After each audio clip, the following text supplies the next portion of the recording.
तो आप समझिए एक दिन में 7 हत्या, तो ये क्या सुरक्षित प्रदेश है क्या? सर आपको कैसे लगता है कि राज्य और केंद्र में क्यों सर ये लड़ाई है, ऐसा आपको क्यों फील हो रहा है? ये उन्हीं के नेता जो है अपने भाषणों में बताते प्रतीत होते हैं और उनकी कार्यशैली से प्रतीत लगता है। लेकिन मेरा एक सवाल है, क्या उत्तर प्रदेश में एक भी परमानेंट डीजीपी ये सरकार बना पाएगी?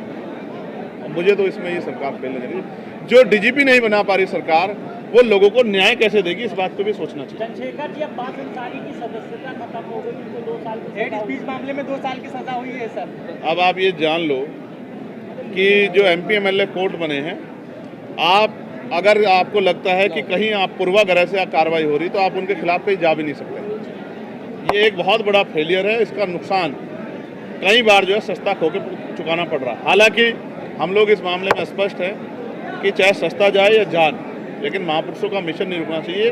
आंदोलन को गति देने, आंदोलन को आगे बढ़ाना चाहिए। उसके लिए हमारी पार्टी में मजबूत नौजवान लीडरशिप तैयार हो रही है, जो अगले 30-40 साल समाज की सेवा करेंगे। सर ऑपरेशन सिंदूर में कई डेलीगेशन दुनिया में गए हैं, कई लोगों को सरकार ने भेजा है, क्या आपको भी भेजने पर बातचीत हो रही थी या क्या कहेंगे जो ऑपरेशन सिंदूर है इस पर? मुझसे किसी की बात नहीं हुई। जी। और बाकी मीडिया इस पर कोई सूत्र न ढूंढे। मैं आपके सामने स्पष्ट कर रहा हूँ कि अभी हमारे दल को शायद उस तरह का दल वो नहीं मानते, या उनको नहीं लगता कि हम सरकार की भाषा बोलेंगे, इसलिए शायद उन्होंने हमें सदस्य नहीं बनाया। मैं आपको स्पष्ट कर दूं, हम देश के साथ खड़े हैं, देश की सेना के साथ खड़े हैं। लेकिन सरकार अगर कहीं फेल होगी तो लोकतंत्र में सरकार को चिताने के लिए सवाल पूछना पड़ेगा।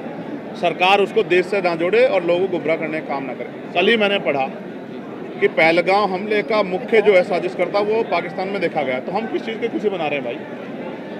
क्या पहलगाम में हमारे 26 परिवारों को रौंदने वाले आतंकवादी क्या वो जमीदज हो चुके हैं? उनके तो पोस्टर लगे हुए हैं अभी। तो हमारी देश की, हमारी सरकार किस बात की खुशी मना रही है?